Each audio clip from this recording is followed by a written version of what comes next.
Halo Sentot Lover, terima kasih yang sudah nyawer. Ada Mbak Ana, Mbak Erin, Mas Bandi, Mbak Tuti Winingsih, Kak Muter. Yang mau nyawer, linknya di komentar ya. Semoga rezekinya berlimpah.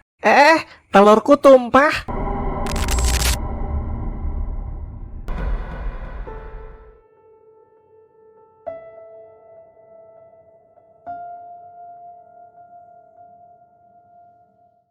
Halo para pecinta cerita Sentot, ada kabar gembira nih buat kalian yang selalu nungguin kelanjutan kisah-kisah unik dan seru dari Sentot setiap minggunya.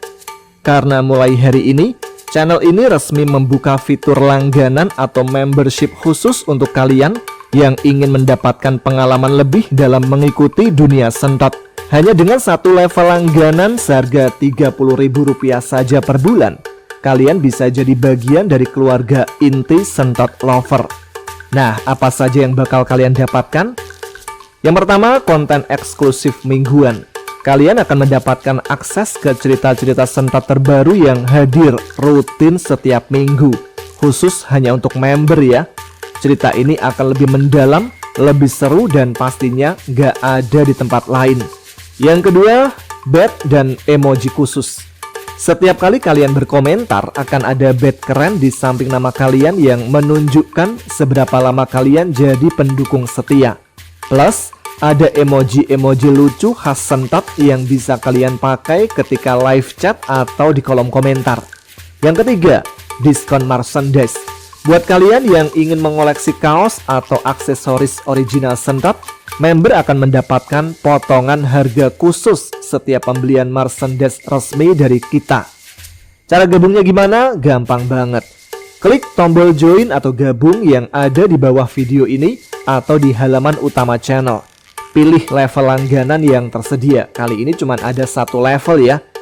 3. Selesaikan pembayaran menggunakan metode yang kalian suka. Ada e-wallet, Dana, dan sebagainya. Begitu berhasil, semua fitur eksklusif tadi otomatis langsung terbuka buat kalian. Keren banget kan?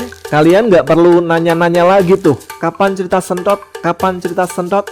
Karena kali ini akan rutin hadir untuk kalian. Tunggu apa lagi? Langsung gabung yuk sekarang, dan sampai jumpa di ruang khusus member. Salam Sentot Lover. Jam 8 pagi, dapur rumah Mama sudah bau tumis bawang dari tadi. Kompor menyala, wajan bunyi, dan Mama berdiri di depannya dengan daster bunga-bunga dan ekspresi orang yang sudah capek duluan sebelum hari dimulai. Di meja makan kayu yang catnya sudah mengelupas di ujungnya, Edi duduk dengan kaos oblong putih yang ada noda entah dari kapan, celana pendek, dan rambut yang belum disisir. Di depannya ada segelas teh yang sudah tidak panas lagi, karena dia lebih memilih melamun daripada meminumnya. Di lantai, di samping kaki meja, Sentot duduk bersila. Di tangannya ada 3 telur rebus yang tadi diambilnya sendiri dari panci di atas kompor tanpa minta izin dulu. 1 sudah habis, yang kedua sedang dipegang dekat mata, diperiksa seperti dokter memeriksa pasien. Mak, telur yang ini ada item-itemnya dikit. Mama tanpa menoleh dari wajan menjawab, ya tinggal dikupas aja. Udah dikupas ini, itemnya di dalam. Di dalam putihnya, di ujungnya kayak tai lalat. Yo wes, makan aja Tot, gak apa-apa. Sentot masih memandangi telur itu. Tapi kalau dimakan gimana? Ya masuk perut. Tai lalatnya juga. Mama menghela nafas panjang. Udah sih Tot, makan aja. Sentot akhirnya memasukkan telur itu ke mulutnya bulat-bulat, mengunyah, mengangguk pelan seperti menyimpulkan sesuatu. Gak berasa ada tai lalatnya. Ya alhamdulillah. Akhirnya Edi menyeruput tehnya yang sudah dingin. Mak, tadi malam aku mimpi aneh. Mimpi apa? Aku mimpi kerja. Mama langsung menoleh. Mimpi kerja? Tumben, biasanya kamu mimpi makan atau tidur lagi. Mak, lah iya Ed, kamu itu kan udah lulus lama. Ijazahmu itu loh udah berdebu. Belum berdebu, orang disimpan. Sentot masih di lantai, sudah beralih ke telur yang ketiga. Edi lulus tapi masih nganggur ya, Mak? Iya. Kenapa, Ed? Belum ada yang cocok. Cocok gimana? Ya cocok kerjaannya, tempatnya, gajinya. Jadi kamu milih-milih. Bukan milih-milih, itu namanya selektif. Sama aja, Ed. Beda. Bedanya apa? Selektif itu kamu punya standar. Milih-milih itu kesannya manja. Sentot mikir sebentar. Berarti kamu punya standar tapi manja. Mama tertawa pendek dari arah kompor. Edi memilih tidak merespon dan meneguk tehnya lagi. Betul, Tot. Pinter kamu. Gak usah dipuji, nanti besar kepala. Seketika Sentot langsung meraba-raba kepalanya.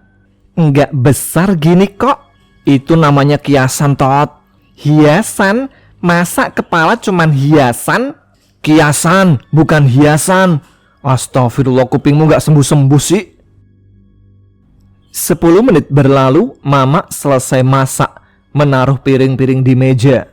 Nasi, tempe goreng, sambal, dan sayur bayam.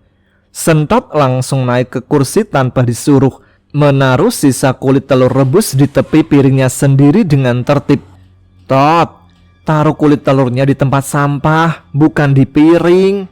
Biar kelihatan, Mak. Kelihatan apa? Kelihatan kalau aja sejarahnya. Makan telur aja pakai dibuatin sejarah, Tot. Lo, jangan meremehkan kamu, Ed. Siapa tahu nanti 100 tahun lagi orang bisa menemukan sisa-sisa sejarah telur rebusku ini. Terus apa gunanya kalau udah menemukan telur rebusmu itu? Ya bisa dimasukin ke museum. Gak ada manfaatnya. Edi langsung menyendok nasi. Mama duduk. Makan berlangsung sebentar dalam diam. Hanya suara sendok dan piring yang beradu. Ed, hari ini mau ngapain? Belum tahu. Kemarin ngapain? Santai. Besok ngapain? Tot, apa? Makan dulu makananmu. Aku kan nanya sambil makan. Makan dulu, nanyanya belakangan. Sentot memasukkan sesuap nasi ke mulutnya, mengunyah dan menelan, kemudian disambut dengan 2 telur rebus. Tiba-tiba terdengar suara motor berhenti di depan rumah. Sentot yang pertama mendengar, kepalanya langsung tegak seperti kucing mendengar suara bungkus makanan. Ada orang? Mungkin lewat. Tapi motornya mati, Ed. Benar, suara mesin berhenti di depan rumah. Lalu langkah kaki di halaman, kemudian ketukan pintu. 3 ketukan tegas. Sentot sudah melompat dari kursinya sebelum ketukan ketiga selesai. Tot, makan dulu. Tapi Sentot sudah setengah berlari ke pintu. Masih pegang sendok di tangan kanan, membuka pintu dengan gaya orang yang memang sudah menunggu tamu penting. Di depan pintu berdiri seorang pria. Pria 40 tahunan, badannya tegap, kulitnya sawo matang terkena matahari. Kumisnya tipis rapi, memakai kemeja kotak-kotak lengan pendek dan sepatu boot yang ada tanah keringnya di ujungnya. Wajahnya serius tapi bukan galak. Lebih ke wajah orang yang terbiasa ngurusin banyak hal sekaligus. Itu adalah Paman Harto. Dia menatap Sentot. Sentot menatap balik dengan sendok masih di tangannya. Halo dek. Edinya sama mamanya ada? Sentot tak langsung menjawab, masih memperhatikan tamunya. Kamu siapa? Assalamualaikum dulu, kek. Kamu anak kecil pintar banget ya. Maaf, assalamualaikum. Edi sama mamanya ada nggak? Terus nama kamu siapa? Udah buat janji belum? Hah? Sekarang harus buat janji dulu ya? Iya, sekarang semua tamu itu harus buat janji dulu. Soalnya Edi orang penting. Orang penting apa? Dia itu pengangguran, Pak. Tot, ngapain kamu sebut-sebut pengangguran? Siapa itu? Teriak Edi dari dalam. Saya itu pamannya Edi. Ed, ada orang ngaku-ngaku pamanmu. Paman yang mana? Katanya namanya Darting. Darto. Tadi ngakunya Harto. Wah, iya. Aku jadi bingung sendiri sama namaku. Ya udah, namaku Harto aja. Harto apa Darto? Apa Darting? Yang bener kalau ngomong. Kamu yang bikin aku nggak bener. Harto, bukan Darto, bukan Darting. Pamannya suka marah-marah kayak kamu. Suara kursi bergeser. Edi muncul dari balik tembok. Mukanya langsung berubah begitu lihat tamunya. Paman Harto, masuk. Minggir kamu, Tot. Saya Sentot, Paman. Paman Harto tersenyum. Iya, salam kenal ya, Sentot. Salam kenal, kata Sentot baru dia minggir. Mereka duduk di ruang tengah. Mamak keluar dari dapur menyapa Paman Harto, lalu masuk lagi untuk membuat teh. Edi duduk di kursi seberang Paman Harto. Sentot duduk di lantai di samping kursi Edi, masih pegang sendok. Piring makannya entah ditinggal di mana. Langsung aja ya, Ed. Aku kesini itu ada perlu. Iya, Paman, ada apa ya? Aku ini lagi pegang proyek bangun jembatan di sebuah sungai. Kamu tahu Kali Rogo? Kali Rogo? Di mana itu, Paman? Jembatan penghubung kampung Wulung sama jalanan ke kota. Selama ini warganya muter jauh, bisa 2 jam lebih. Kalau jembatan itu jadi, bisa dipotong jadi 10 menit saja. Wah, bagus itu. Bagus memang, tapi proyeknya lumayan besar. Dan aku butuh orang untuk membantu urus logistik, komunikasi sama pekerja, catat-catat keperluan harian. Gimana, kamu mau bantu Paman gak? Edi sedikit terkejut, bukannya tidak senang, lebih ke tidak menyangka tawaran datang sepagi ini. Sepagi dan sekongkret ini, waktu rambutnya masih belum disisir. Serius, Paman? Kalau nggak serius, ngapain Paman kesini pagi-pagi? Memang berapa lama proyeknya? Harusnya sih 2 bulan lagi selesai, tapi mungkin bisa lebih. Kenapa bisa lebih? Nanti Paman ceritakan di lokasi. Yang penting kamu mau dulu. Di lantai, Sentot yang dari tadi diam mendengarkan mengangkat tangan. Aku ikut, Paman. Kamu gak ikut, ngapain? Aku kan bisa bantu-bantu. Bantuin apa? Ya, bantuin banyak hal. Misalnya, Sentot terdiam sebentar. Sendoknya diputar-putar di jari. Aku bisa bantuin ngabisin makanan sisa. Gak akan ada makanan yang tersisa. Tukang itu makannya banyak-banyak dan selalu habis. Kalau gitu aku bisa bantu menghabisi tukang-tukang. Astagfirullah, ngapain kamu menghabisi tukang-tukang? Udah, Paman, gak usah didengar omongan anak kecil ini. Suka ngawur mulutnya. Paman Harto menatap Sentot dengan ekspresi yang susah dibaca, antara geli dan tidak tega. Emangnya kamu ini anaknya siapa, Dek? Saya tinggal sama Edi dan Mama, Paman. Iya, tapi anaknya siapa? Sentot diam sebentar. Pertanyaan itu biasanya bisa dijawab singkat. Anak orang? Iya, tapi orang kan juga ada namanya. Orang gila, Paman, gak punya nama? Udah, Paman, gak usah didengerin. Dia itu anak dari teman aku yang dititipkan di sini karena orang tuanya pergi jauh. Oh, begitu toh. Udah, Tot, kamu gak usah ikut. Ini namanya proyek beneran, bukan main-main. Aku juga tidak main-main. Di sana itu hanya ada orang dewasa, banyak alat berat, dan sungainya itu besar. Sentot langsung semangat. Sungai besar? Sungai apa itu? Namanya Kali apa tadi, Paman? Kali Rogo. Nah, Kali Rogo. Dalam gak? Ya besar ya dalam. Ada ikannya? Ya mungkin ada, tapi bukan bisa mancing. Udah, malah kemana-mana. Sentot menutup mulut, tapi matanya masih berbinar. Paman Harto menahan tawa. Emangnya anak ini selalu begini ya, Ed? Selalu, Paman. Jengkelin. Ed, aku ini kan masih normal. Kenapa dipanggil Jeng? Jengkelin tuh bukan jengkelin, bukan panggilan Jeng, tapi kan harusnya Nak Kelin. Terserahlah. Tidak lama Mama keluar membawa 2 gelas teh, menaruhnya di meja lalu ikut duduk di kursi pojok sambil menyimak. Tot, sini duduk yang bener, jangan di lantai.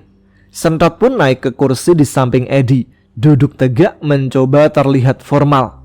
Gini boleh mak? Boleh.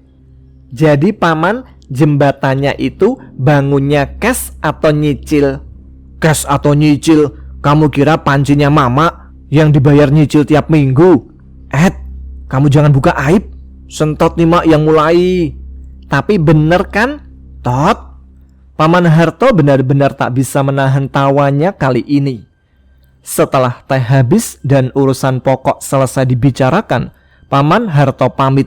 Edi mengantarnya ke depan. Sentot mengikuti sampai pintu, melambai dengan semangat. Paman Harto, nanti saya jadi ikut ya. Paman Harto hanya tersenyum. Izin mama dulu ya. Udah boleh kok paman, kata Sentot asal bicara. Paman Harto pun mengendari motornya dan meninggalkan rumah Edi. Tot, kali ini kamu gak boleh ikut. Aku ini mau kerja, bukan jalan-jalan atau naik gunung. Kamu harus dengerin aku dulu. Ya udah, ngomong. Aku ini kan kamu tahu bukan anak biasa. Aku ini Sentot man, Iya, terus apa hubungannya sama kerjaanku? Perasaanku tidak enak, Kalau ada apa-apa di sana, gak akan ada apa-apa. Ini cuma bangun jembatan. Tapi kalau ada juga itu bukan urusan anak kecil. Umur itu tidak menentukan kemampuan. Aku ini Sentot man yang sudah makan asam dan garam banyak sekali di pasar. Udah, pokoknya kamu di rumah aja sama mama. Nurutlah kali ini.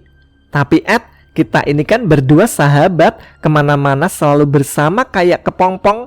Memangnya lagu kayak kepompong? Dulu kita sahabat, berteman dan dilaknat. Tot, gak usah ngawur deh kali ini. Edi masuk ke dalam rumah. Mama pun sudah mulai beresin meja makan. Sentot masih berdiri di depan pintu, menatap jalan tempat motor Paman Harto tadi berhenti. Dia berpikir. Lalu dia masuk ke dapur, membuka panci, mengambil satu telur rebus lagi yang terakhir dan mengupasnya pelan-pelan. Pasti ada apa-apa di sana. Firasat Sentot manku tak pernah salah. Siang itu Edi membereskan tas di kamarnya. Tidak banyak yang dibawa. Beberapa kaos, celana, sandal cadangan, sabun, satu jaket tipis untuk malam, tas ransel ukuran sedang yang kalau diisi penuh tetap kelihatan kempes. Sentot duduk di ambang pintu kamar, memperhatikan Edi melipat baju dengan ekspresi orang yang sedang menyaksikan sesuatu yang tidak dia setujui. Kaosnya dilipat dulu baru dimasukin, Iya, biar rapi, ini udah. Nanti di sana kusut lagi. Iya. Kamu itu tumben bawel. Kamu bawa telur rebus enggak? Enggak. Kenapa? Di sana kan bisa beli kalau pengen. Emang yakin ada yang jual? Pasti ada. Desanya kan terpencil. Kata Paman Harto tadi jauh. Ya, tapi tetap ada orang jualan. Ya, semoga. Edi melirik Sentot sebentar lalu kembali melipat kaosnya. Kamu kenapa sih? Gak kenapa-napa. Dari tadi begitu gak biasanya. Aku ini lagi mikir, Mikir apa? Mikir desanya di mana? Kamu gak perlu tahu desanya di mana. Kamu gak ikut. Tapi jauh ndak? Jauh. Berapa jam? Ya gak tahu pasti. Paman Harto bilang lewat jalan kampung, naik turun agak panjang. Oh, kenapa nanya jauh enggak? Iseng aja. Edi menatap Sentot lebih lama. Ada sesuatu yang tidak beres dari cara Sentot bertanya. Tot, kamu gak lagi mikir sesuatu yang aneh-aneh kan? Aneh gimana? Ya, yang aneh-aneh. Kamu gak sedang merencanakan sesuatu untuk ikut diam-diam kan? Ya, mana aku tahu. Kok mana aku tahu? Sementara itu Mama menyiapkan bekal di dapur. Nasi bungkus 2, tempe goreng, sambal di plastik kecil, dan satu termos kecil berisi teh manis. Ini dibawa. Perjalanannya jauh. Perutnya jangan sampai kosong. Gak usah repot-repot, Mak. Udah keburu repot, terima saja. Sentot berdiri di sudut dapur memperhatikan Mamak memasukkan bekal ke kantong plastik dengan tekun. Lalu matanya bergeser ke arah pintu belakang yang tembus ke halaman. Di halaman, pick up tua Paman Harto sudah parkir sejak tadi. Baknya penuh material, tapi di pojok kiri belakang ada celah kecil di antara tumpukan karung dan kotak kayu. Sentot mengamati celah itu beberapa detik, lalu mengalihkan pandangan sebelum ada yang menangkap dia sedang mengamati. Tot, mau makan siang dulu nggak sebelum Edi berangkat? Mau, Mak? Ambil piring sendiri ya? Iya. Sentot mengambil piring, menyendok nasi, duduk di meja makan. Semua dilakukan normal, wajar, tidak ada yang mencurigakan. Tapi di kepalanya dia sedang menghitung. Makan siang selesai. Paman Harto masuk sebentar untuk minum teh dan pamit ke Mamak. Pembicaraan singkat, basa-basi sebentar, lalu Paman Harto keluar duluan ke mobil pick up-nya. Jaga diri ya di sana. Iya, Mak. Makan yang teratur. Iya. Kalau ada apa-apa langsung kabari. Iya, Mak. Mamak sedikit menurunkan suaranya. Kamu tahu nggak, Kali Rogo itu sungainya besar. Hati-hati, Ed. Edi menoleh ke Mamak. Nada itu terasa berbeda, bukan terdengar seperti khawatir biasa. Emang Mamak tahu sesuatu soal Kali Rogo? Mamak terdiam sebentar. Cuma hati-hati, udah. Di meja makan, Sentot yang masih duduk pura-pura minum air putih mendengar semua itu. Matanya tak bergerak dari gelasnya, tapi telinganya menyimpan setiap kata yang diucapkan. Edi keluar ke halaman dengan tas di punggungnya. Mamak mengikuti sampai pintu. Namun Sentot tidak ikut ke pintu. Tot, Edinya mau pamit ini. Sebentar, Mak, aku ke belakang.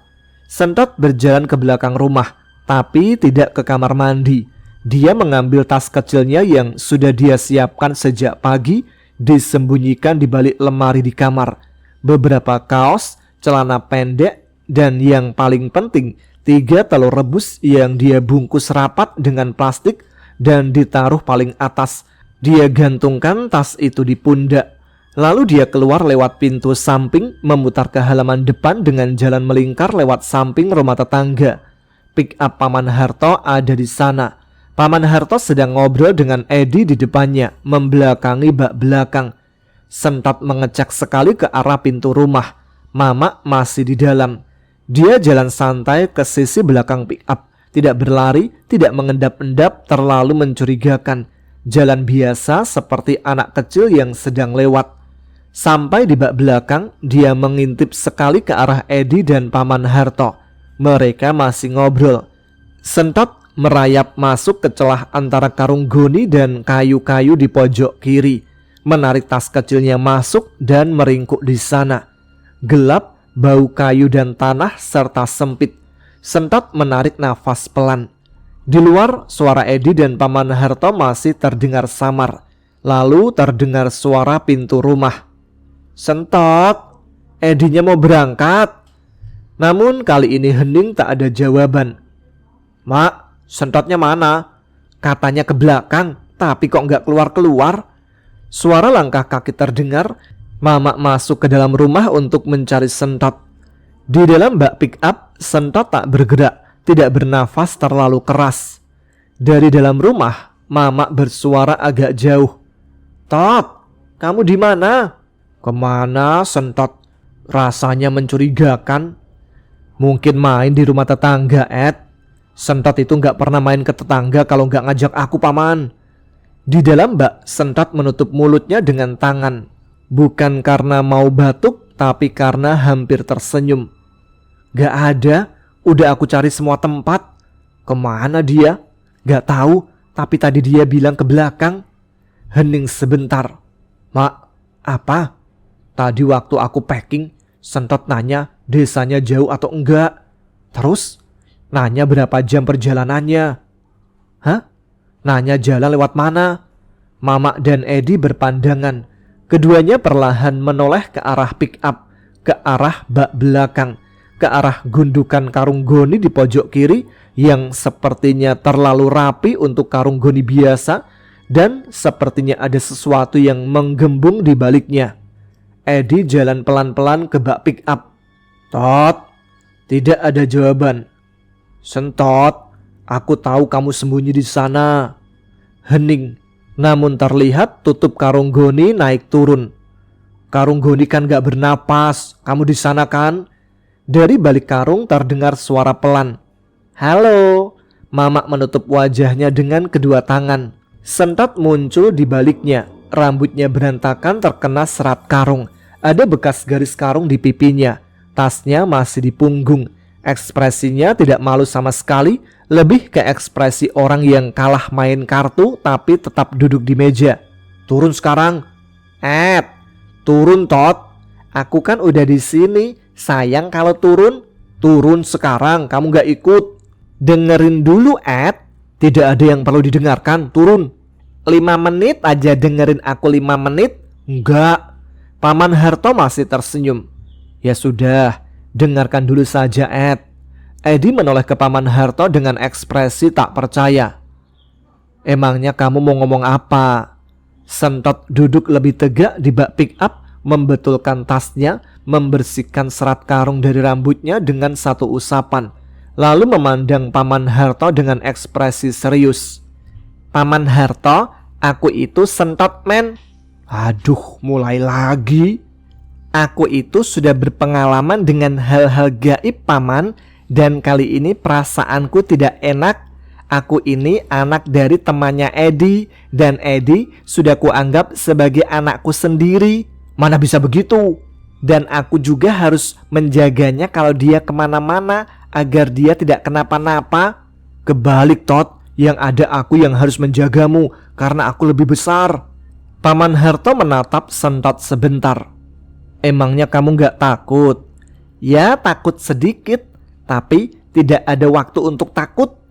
Paman Harto diam sebentar lalu mengangguk pelan. Ya sudah, kamu ikut aja, tapi asal jangan ganggu pekerjaan. Paman, ngapain dia ikut? Nanti Paman ceritakan. Apa yang dia katakan sedikit ada benarnya. Sedikit ada benarnya gimana Paman? Udah, nanti aja Paman ceritakan. Ada-ada aja. Ya udah, keluar dari situ, duduk di depan, jangan di bak. Sentot lalu melompat turun dari bak pick up dengan gesit. Mukanya tak bisa menyembunyikan senyum lagi. Jangan senyum-senyum. Aku tidak senyum, itu tersenyum. Ini muka biasa. Mama berjalan ke Sentot, menunduk memegang kedua pipi Sentot dengan dua tangan dan memandangnya. Kamu jaga diri Tot. Iya mak. Nurut sama Edi. Tuh Ed, kamu harus nurut sama aku. Kamu yang nurut maksudnya. Jangan bikin susah orang. Insya Allah. Mama melepaskan pipi Sentot, menggeleng pelan, lalu berdiri dan masuk ke rumah tanpa bilang apa-apa lagi. Di balik pintu yang setengah tertutup, Sentot bisa melihat Mama mengambil telur rebus dari panci, membungkusnya dengan plastik dan menaruhnya di kantong kresek kecil. Mama keluar lagi menyodorkan kresek itu ke Sentot. Ini Tot buat bekal. Sentot membuka kresek, 5 telur rebus. Sentot berbisik, makasih ya mak, Mama paling tahu kesukaan aku. Mama hanya tersenyum. Sama-sama, jaga diri ya. Pick up Paman Harto melaju meninggalkan kampung. Di depan Paman Harto menyetir, Edi di tengah, Sentot di sisi paling kiri dengan tas di pangkuan dan kresek telur dipegang di tangan. Perjalanan terasa sangat jauh meninggalkan kampung halaman, menuju ke sebuah kampung terpencil yang sedikit terisolasi karena kurangnya akses jalan. Edi dan Sentot tidak tahu pasti apa yang sebenarnya terjadi di kampung tersebut, karena Paman Harto memutuskan untuk menceritakan lebih dulu tentang kejadian-kejadian janggal selama proyek berlangsung dan menghambat pengerjaan proyek tersebut. Pick up terus melaju, jalan makin sempit, pohon makin tinggi, dan di kejauhan, di balik bukit, langit sedikit mendung dengan cara yang bukan pertanda hujan biasa. Sentot memandang mendung itu sambil mengunyah telurnya. Sesuatu di sana menunggunya. Dia belum tahu apa, tapi dia sudah di jalan yang benar, walaupun perasaannya terasa tidak nyaman. Nah, itu dia teman-teman, sedikit bocoran cerita yang versi panjangnya bisa kalian simak setelah menjadi member dari Sentot Man. Kalian bisa langsung berlangganan ya. Bagi penggemar Sentot Man, kalian bisa mendapatkan banyak keuntungan. Selain cerita rutin setiap minggunya, kalian juga mendapatkan emoticon khusus untuk member dari Sentot Man ini. Lucu-lucu pokoknya. Dan juga pastinya kalian akan mendapatkan diskon khusus untuk merchandise Sentot berupa kaos ataupun yang lainnya. Jadi ini untuk Sentot lover aja ya, dan tidak bersifat memaksa untuk kalian. Cara berlangganannya sudah dijelaskan di awal tadi, jadi ikuti saja petunjuknya, pokoknya caranya mudah. Kita akan jumpa lagi di cerita selanjutnya. Saya pamit, tetap semangat, jaga kesehatan. Wassalamualaikum warahmatullahi wabarakatuh.